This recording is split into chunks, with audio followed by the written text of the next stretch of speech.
hôtel. Tu lui donnes un nom. Et cet hôtel-là fonctionnera par rapport au nom que tu lui as donné. Il a dit, l'Éternel est ma bannière.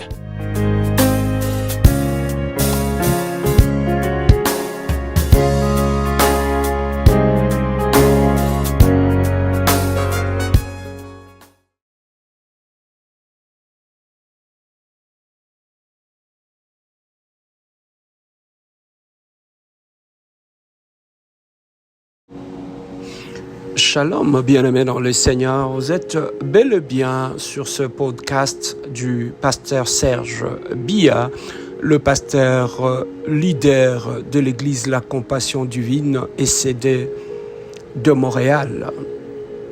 Bien-aimés dans le Seigneur, au travers de mon chemin en allant vers mon travail, en observant la route, bien-aimé dans le Seigneur, j'étais en train de me poser plusieurs questions sur mon chemin de travail où j'étais seul dans ma voiture et en allant à mon lieu de travail ce matin.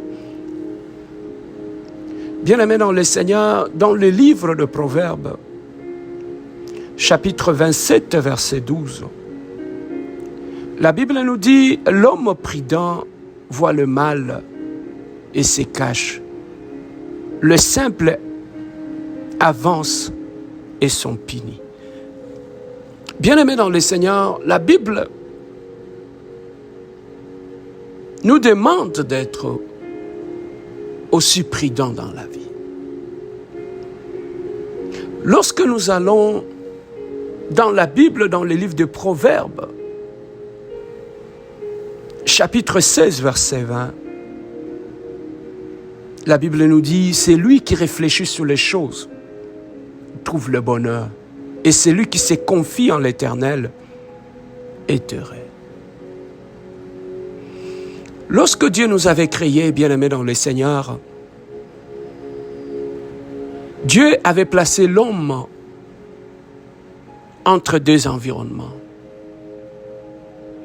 Il y avait l'environnement humain qui était constitué par Ève, et il y avait aussi l'environnement divin qui était constitué par Dieu le Créateur. Ainsi, dans notre vie en tant qu'être humain, nous aurons à fonctionner sous ces deux influences entre l'environnement divin et l'environnement humain. Bien-aimé, la vie est comme étant un voyage. Nous serons dans notre vie à voyager avec ces deux passagers. Nous aurons à voyager avec notre Dieu tout autour de nous et nous aurons aussi à voyager avec des humains tout autour de nous. Dans notre parcours, bien-aimé, de la vie, où je dis que la vie est un voyage, entre les humains et Dieu, nous aurons des choix à faire dans notre parcours. Nous avons besoin de notre Dieu dans notre parcours. Parce que celui qui connaît notre lendemain, c'est Dieu. Comme la Bible nous le dit dans le livre de Jérémie, chapitre 9, verset 11. « Car je connais le projet que j'ai formé sur vous, dit l'Éternel, projet de paix et non de malheur, afin de vous donner un avenir et de l'espérance. » Bien-aimés, tout au long de ce voyage de la vie, ne soyons sans ignorer que celui qui connaît, c'est celui qui a le plan du match, c'est Dieu. Voilà pourquoi, bien-aimés dans le Seigneur, nous ne pouvons que marcher avec lui. Nous ne pouvons que dépendre de lui, parce que c'est celui qui connaît notre lendemain. C'est celui qui connaît tous les obstacles que nous allons rencontrer sur notre chemin. Voilà pourquoi, bien-aimés, il est important que nous puissions, bien-aimés, entretenir une bonne relation avec le Dieu du parcours. Ce Dieu qui assure notre lendemain, qui assure notre voyage. Celui qui fait que notre voyage puisse se passer en douceur et en paix. C'est notre Dieu. Voilà pourquoi, mon frère et ma soeur, tu as de l'intérêt entretenir chaque jour une bonne relation avec ton Dieu, avec ton Créateur. Bien-aimés, au-delà de notre Dieu, nous avons des humains tout autour de nous. Dans notre parcours. Et bien-aimés, ces humains avec qui nous allons faire le voyage de la vie, ça peut être nos parents, nos enfants, nos femmes, nos maris. Ça peut être nos cousins, nos cousines, nos neveux, notre pasteur. Ça peut être notre médecin, ça peut être notre voisin. Nous aurons bien aimé rencontrer des hommes tout au long de ces voyages de la vie. Les uns vont nous accompagner jusqu'au point final. Les autres, bien aimés dans le Seigneur, nous abandonnerons ou nos chemins se sépareront à un point donné. Voilà pourquoi, bien aimés dans le Seigneur, nous devons savoir que nous n'allons pas amener tout le monde dans notre point final. Il y a deux sortes d'amis. Il y a deux sortes de personnes que nous allons rencontrer. Il y a des gens de la destinée et il y a certaines personnes qui sont juste des personnes qui vont exister à l'espace d'une saison. Et lorsque leur saison se terminera, ils partiront. Ce n'est pas parce qu'ils sont mauvais ou nous sommes mauvais, mais c'est ainsi que Dieu, dans son plan, avait prévu que dans notre parcours, qui est subdivisé des saisons, il y aura des gens qui vont faire une portion de chemin avec nous, mais il y en a d'autres qui partiront. Mais un ami de la saison, lorsque tu en fais un ami de la destinée, il deviendra totalement, non pas une bénédiction, mais un sérieux problème pour ta vie. Bien-aimé, en allant sur mon chemin de travail, comme dans le livre de 1 Corinthiens chapitre 11, verset 14 nous dit, la nature ne vous enseigne-t-elle pas en observant le chemin? J'ai compris une chose. Dans ce long voyage de la vie que nous allons parcourir avec Dieu et les hommes, Dieu aura sa part et nous aussi nous aurons notre part. Et par rapport à notre part, bien-aimés dans le Seigneur, Dieu nous a dotés d'un cerveau pour nous permettre à savoir bien évoluer tout au long de ces voyages.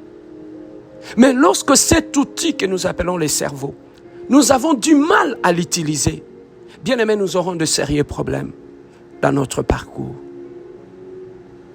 Dans ce cerveau, il y a l'intelligence du parcours.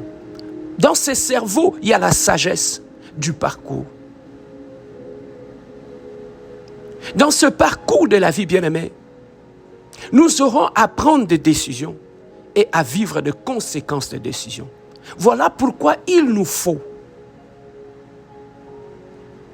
prendre de bonnes décisions pour bien progresser dans notre voyage. Voilà pourquoi, bien-aimé, David dit, « Ta parole est une lampe à mes pieds et une lumière sur mon sentier. » Nous avons besoin d'abord d'être éclairés par la parole de Dieu, afin que nous puissions prendre de bonnes décisions dans notre parcours. Parce que l'échec dans la vie est aussi lié à toute une série de mauvaises décisions que tu prends dans ta vie. Et c'est ça qui peut faire en sorte que la somme de toutes ces décisions peuvent constituer ce que nous appelons une vie ratée ou un échec. Voilà pourquoi tu as besoin que la parole de Dieu puisse éclairer ton intelligence afin que tu puisses prendre de bonnes décisions. Bien-aimé, ce cerveau te permettra, tout au long de notre parcours, nous aurons à rencontrer des obstacles. Il y aura des pièges. Tout au long de notre parcours, bien-aimé, il y aura plein de choses que nous allons rencontrer. Mais nous aurons besoin, bien-aimés dans le Seigneur, de notre Dieu, de notre intelligence, pour nous aider à bien progresser dans la vie et dans notre parcours. Pour réussir dans cette progression de la vie, tu as besoin du discernement aussi. Savoir discerner les signes du temps, savoir discerner des saisons, savoir discerner, savoir anticiper pour ne pas tomber dans le piège. Mais pour ne pas tomber dans le piège, tu dois apprendre à anticiper. Pour anticiper, tu dois avoir une observation et une analyse pour savoir quelle décision prendre. Et tu as non seulement besoin de prendre de bonnes décisions, mais tu as besoin de la prudence aussi. Mais comment, bien-aimé, ne pas arriver à faire un accident dans ton parcours? La première des choses, lorsque je prends l'exemple de la conduite, la première des choses dans la vie, apprends à rester dans ta bande. Apprends à rester sur ta bande. Et lorsque tu veux changer de bande en progressant dans la vie, dans une voiture, nous avons le rétroviseur intérieur, nous avons le rétroviseur extérieur, qui peuvent nous aider à bien manœuvrer notre voiture tout au long de notre progression, à bien faire nos angles morts, afin de bien changer d'une façon sécuritaire nos voies. On a besoin de faire des vérifications avant de faire n'importe quelle manœuvre pendant que tu avances, pour ne pas devenir un danger pour toi-même, un danger pour tous ceux qui empruntent le même chemin que toi. Voilà pourquoi on ne fait pas des choses à l'improviste. On planifie toutes choses, toute manœuvre qu'on veut faire dans la vie. Il y a des choses que tu dois observer avant de prendre une décision. Il y a des rétroviseurs que tu dois regarder dans ta progression pour savoir quand et comment et quelle décision prendre et quand changer de bande. Au-delà de cela, bien-aimé, tout au long de notre parcours, nous avons de feux, des signalisations. Savoir s'arrêter lorsque le feu rouge s'allume. Lorsqu'on ne sait pas s'arrêter, lorsque le feu rouge s'allume dans votre vie, vous serez appelé à faire des accidents et à mettre votre vie en danger et la vie des autres en danger. Beaucoup de hommes, beaucoup de gens bien-aimés, s'ils sont un problème dans leur couple, dans leur vie, dans leur famille, c'est tout simplement, ils ne savent pas observer quelle est la couleur du feu qui est devant eux et quand le feu est rouge et quand le feu est vert. Bien-aimé dans le Seigneur, au-delà du feu, tu dois adapter la vitesse à l'environnement où tu te trouves. Il y a des zones dans la vie qui te demanderont de réduire complètement la vitesse pour avoir la capacité d'anticiper et de freiner quand il y a un obstacle qui se présente. Mais lorsque la vitesse est excessive, ça peut t'amener à un accident. Dans la vie, il faut apprendre à avancer par rapport à ton rythme. Par rapport au rythme, bien-aimé, en respectant la vitesse, en respectant le rythme que Dieu t'impose. Mais lorsqu'on veut rouler à la vitesse que tout le monde roule, on risque d'aller faire un accident, de mettre sa vie en danger. Et bien-aimé dans le Seigneur, voilà les éléments qui sont assez importants. Lorsque nous voulons avancer dans la vie d'une façon sécuritaire, bien-aimé, tu as besoin de regarder devant toi. On ne peut pas avancer tout en regardant derrière ce que tu as laissé derrière. Apprends à avancer dans ta vie tout en regardant devant toi. Apprends à regarder vers là où tu es en train de partir. Bien-aimé, ne tourne plus le regard derrière. La Bible dit, malheur à celui qui rentre en Égypte pour aller chercher les secours. Tourne-toi vers devant pour éviter de ne pas être dans la distraction. Évite les distractions dans le parcours afin que tu sois concentré sur ton chemin et prendre de bonnes décisions pendant que tu es en train d'avancer dans la vie. La vie est un voyage. La vie a des signaux. La vie a des stops où tu dois t'arrêter. La vie a de feux verts. La vie n'est pas toujours un chemin droit. Ça peut aller à gauche comme ça peut aller à droite. Mais il faut juste savoir lire les éléments qui sont devant toi pour savoir bien avancer et ne pas te retrouver dans un accident, bien-aimé dans le Seigneur. Voilà, bien-aimé, ce que je voulais partager avec vous. Pour bien voyager, tu as besoin de Dieu.